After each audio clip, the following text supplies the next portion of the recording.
Assalamualaikum warahmatullahi wabarakatuh.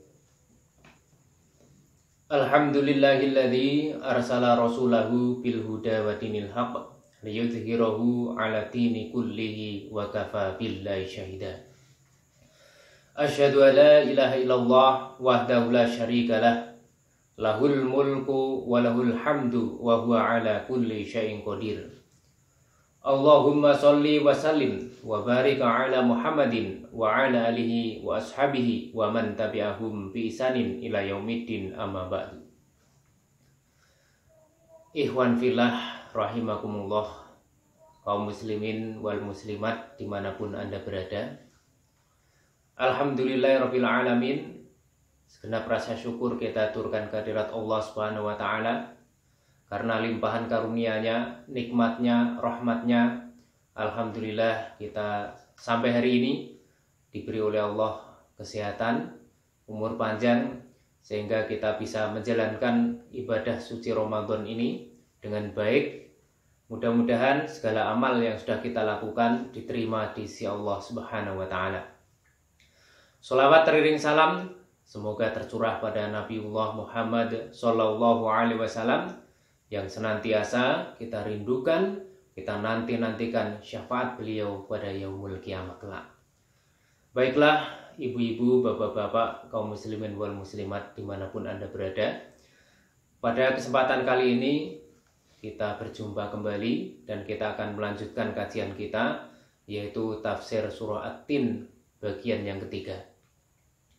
Pada bagian yang pertama dan kedua kita sudah mengupas beberapa ayat dalam surah At-Tin, maka pada kesempatan ini kita akan lanjutkan, ya, kita akan tuntaskan pada bagian-bagian yang terakhir.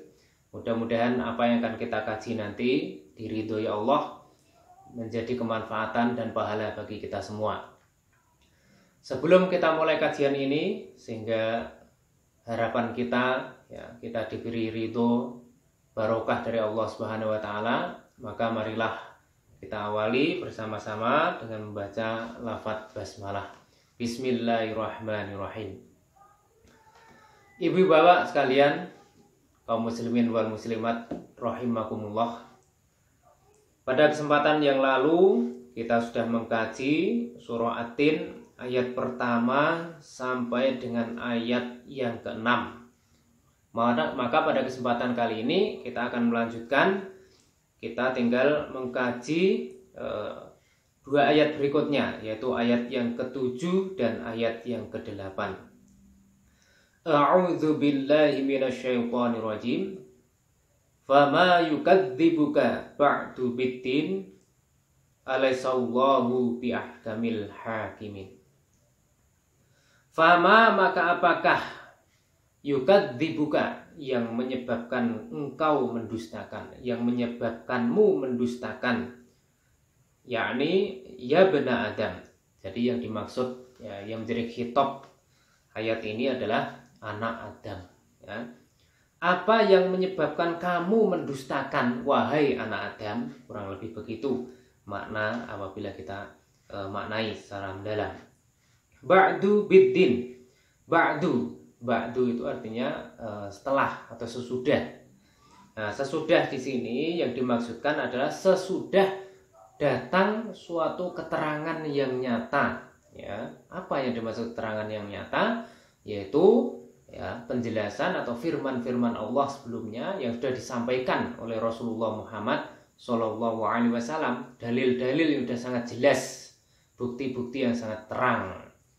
Kemudian apalagi yang dimaksud keterangan yang nyata ini, ya, nanti akan dijelaskan pada tafsir ayat berikutnya. Biddin di sini artinya bil jazai. Jaza itu adalah balasan. Yaumuddin atau yaumaddin adalah hari pembalasan atau yaumul jaza. Ya, maka kemudian biddin di sini dimaksudkan adalah bil jazai, dengan pembalasan. Pembalasan yang mana? Fil ma'ad, ya, pada hari kebangkitan atau hari kita dikumpulkan nanti di akhirat atau di padang mahsyar. Wa qad alimta, dan sungguh engkau telah mengetahui. Mengetahui apa? Al-bada'ah, ya, penciptaan yang pertama kali. Penciptaan siapa? Penciptaan kita semua. Jadi kita ya sudah mengetahui. Mengetahui dengan apa?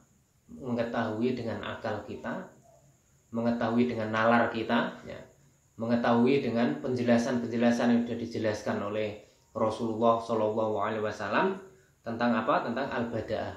Ya. Akal kita, nalar kita mengetahui ya, bahwa kita ini dicipta oleh Allah Subhanahu Wa Taala. Ya, kita ini dicipta oleh Allah. Jadi bapak kita, nenek moyang kita Adam alaihissalam diciptakan oleh Allah ya, secara langsung ya, dengan menggunakan tanah kering seperti tembikar. Kemudian ibu kita ya, Hawa ya, nenek moyang kita Hawa diciptakan dari tulang rusuk Adam itu sendiri. Kemudian setelah itu anak keturunan Adam termasuk kita ini ya, diciptakan ya, dari air mani atau dari sperma. Itu nalar kita sudah tahu dan kita mengetahui ya, nalar kita ya, nalar yang sehat, akal yang sehat mengetahui bahwa di balik penciptaan itu semua ada yang maha mengkreasi ya, yang maha menciptakan yaitu Allah Subhanahu Wa Taala. Akal kita bisa mengarah ke sana, bisa membaca ke sana apabila kita menggunakan akal kita dengan jernih, kita menggunakan pikiran kita dengan jernih. Nah, maka orang-orang yang bisa menggunakan akal sehatnya, maka dia pasti akan menemukan bahwa di balik penciptaan alam semesta ini, di balik penciptaan langit, di balik penciptaan bumi yang sedemikian teraturnya ini, ya, ada sang pencipta yang maha agung yaitu Allah Subhanahu Wa Taala. Jadi akal sehat pasti akan menolak ya, ketika ada orang yang mengatakan bahwa alam semesta ini terjadi secara kebetulan ya. Bumi, langit, tumbuh-tumbuhan, binatang ya.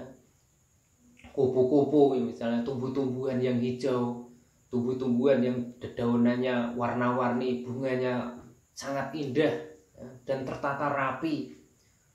Hal-hal yang semacam itu sangat mustahil kalau terjadi secara kebetulan. Pasti ada yang mengkreasi ya. Pasti ada yang mengkreasi, pasti ada yang menciptakan. Maka orang yang sehat akalnya pasti akan menemukan ya bahwa ada sang pencipta di balik itu semua.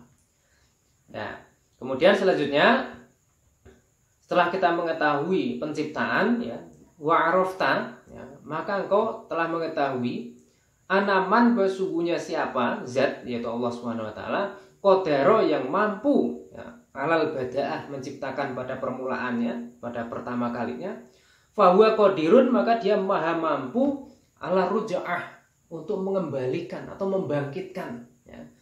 Ini sebagai bantahan terhadap orang-orang kafir ya, seperti yang sudah kita ceritakan ya pada penjelasan-penjelasan sebelumnya bahwa ada orang kafir ya yang pernah mendatangi Rasulullah Muhammad SAW yaitu As bin Wa'il dengan membawa tulang-tulang yang sudah diremuk, dihancurkan ya. Apakah mungkin tulang-tulang yang sudah hancur ini, sudah menjadi debu ini yang dia tiup-tiup di depan Rasulullah itu nanti akan disusun kembali, akan dibangkitkan? Nah, kemudian dengan tegas Rasulullah menjawab, iya, kamu nanti akan dibangkitkan dan dimasukkan ke dalam neraka. Apa artinya? Bahwa Allah Subhanahu Wa Taala yang telah menciptakan ya, menciptakan itu semua, menciptakan manusia ya, dalam permulaannya pasti mampu mengembalikannya. Meskipun kita itu sudah menjadi tulang belulang yang hancur ya, meskipun jasad kita nanti itu sudah hancur lebur ya, sudah menjadi debu ibaratnya ya, namun Allah kuasa membangkitkannya. Maka di sini disebutkan qadirun, pasti maha mampu ala ruja'ah untuk mengembalikan itu semua ke posisi semula ya, bitorikil ula ya, dengan jalan yang lebih mudah ya. Orang yang menciptakan ya, ketika ciptaannya itu sudah rusak pasti akan bisa untuk memperbaikinya atau membuat yang baru. Itu akal kita berkata begitu ya. Fa ayu syai'in, maka mana-mana atau apakah ya, yahmaluka ya, ala takdzib yang mendorongmu untuk mendustakan bil ma'ad, terhadap hari kebangkitan. Maka pertanyaan atau pernyataan ini yang ada tertera dalam ayat 7 sebenarnya adalah suatu ungkapan Apa sesungguhnya yang mendorong manusia mendustakan hari pembalasan itu apa? Ya.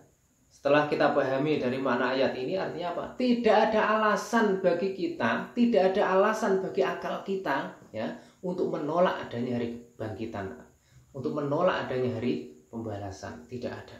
Itu yang harus kita pahami, ya. Kemudian jadi clear ya penjelasan pada ayat yang ke-7 ini. Ayat ini adalah suatu bantahan. Artinya apa? Allah mau menjelaskan bahwa tidak ada alasan bagi manusia untuk membantah hari pembalasan itu. Jadi hari pembalasan adalah suatu yang pasti. Maka kita harus yakin bahwa kita akan dibalas, ya. Baik dibalas dengan baik, buruk dibalas dengan buruk. Itu yang harus kita yakini. Maka berbuat baiklah dalam kehidupan dunia ini. Kita yakini firman Allah dalam ayat yang lain dalam surah Ar-Rahman, hal jazaul ihsan ilal ihsan. Tidak ada balasan kebaikan kecuali kebaikan itu sendiri. Ya. Mafhum mukhalafahnya, ya, tidak ada balasan keburukan kecuali keburukan itu sendiri, ya. Baik berbalas dengan baik, buruk berbalas dengan buruk. Itu yang harus kita yakini dengan seyakin-yakinnya. Inilah yang bisa kita ambil dari kajian surah At-Tin ayat yang ke-7. Kemudian yang terakhir ayat yang ke-8, ya. Alaisallahu, ya, bi ahkamil hakimin. Bukankah Allah itu adalah hakim yang seadil-adilnya, paling adil di antara hakim yang ada. Amma huwa ahkamul hakimin, ya. Alladzi la yajuru, ya, wala yadzlimu. Allah tidak akan pernah melampaui batas, ya. Jadi Allah pasti akan berbuat adil, tidak mungkin berbuat tidak adil. Wala yadzlimu, tidak akan mungkin Allah berbuat zalim, ya. Allah tidak akan pernah berbuat zalim. Wala yadzlimu ahadan. Allah tidak akan pernah menzalimi seorang pun, ya. Jadi Allah sangat adil. Wa min adlihi, dan termasuk bagian dari keadilan Allah itu ayyuqimal qiyamah, ya. Allah itu mengadakan kiamat, itu adalah bagian dari keadilannya. Untuk apa? Untuk membalas orang-orang yang berbuat zalim di dunia ini. Untuk membalas orang-orang yang berbuat baik. Yang sudah berbuat baik di dunia ini, yang sudah beramal soleh, itu harus mendapat balasan yang baik pula.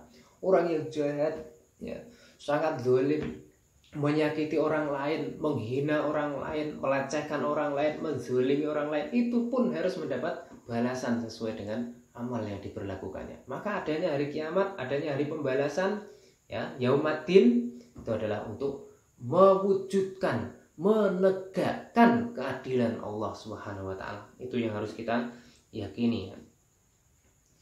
Maka kemudian di sini, ya, terakhir, ya, fa idza qara'a ahadukum wattini wazaitun, ya, fa ata ala akhirih alaisallahu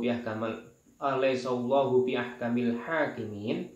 Maka apabila salah seorang di antara kalian membaca wattini wazaitun sampai akhir ayat, falyakul bala wa ana ala dzalika minasyahidin.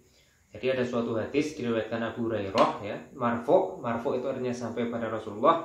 Apabila, ya, surah At-Tin ini dibaca sampai selesai, maka orang yang mendengarkannya hendaklah mengatakan bala wa ana ala dzalika minasyahidin. Tentu bahwa kami atas hal itu termasuk orang-orang yang menjadi saksi. Itu hadis yang diriwayatkan oleh Abu Hurairah. Intisari dari ayat yang terakhir ini, Allah adalah seadil-adilnya hakim, ya. Keadilan Allah itu wujud di mana-mana, terutama nanti di yaumul qiyamah. Itu akan tegak dan wujud keadilan Allah. Orang-orang yang di dunia ini sudah bersusah payah, berpayah-payah mencari keadilan dan tidak pernah menemukan keadilan, maka di akhirat nanti dia akan menemukan keadilan, ya. Maka kemudian jangan berputus asa, saudara-saudaraku semua. Ketika saudara-saudara sudah berusaha, bersusah payah dalam kehidupan dunia mencari keadilan, dan keadilan itu tidak didapatkan di dunia ini, pasti nanti di akhirat saudara-saudaraku pasti akan mendapat keadilan. Karena Allah adalah ahkamul hakimin, hakim yang seadil-adilnya. Kita tahu semua, ya, berdasarkan fakta-fakta berita di mana bahwa peradilan mungkin di dunia ini, ya, bisa saja orang yang bertugas untuk mengadili di dunia ini bisa saja berbuat tidak adil, ya. Jadi orang-orang yang bertugas mengadili dunia itu ada yang adil, ada yang tidak adil, ya. Artinya apa? Hukum di dunia ini ya kadangkala itu bisa dibeli, bisa ditebus ya dengan uang ya. Kasus dan lain sebagainya itu bisa ditebus dengan uang ya. Itu di dunia. Namun di akhirat nanti tidak bisa ditebus dengan uang.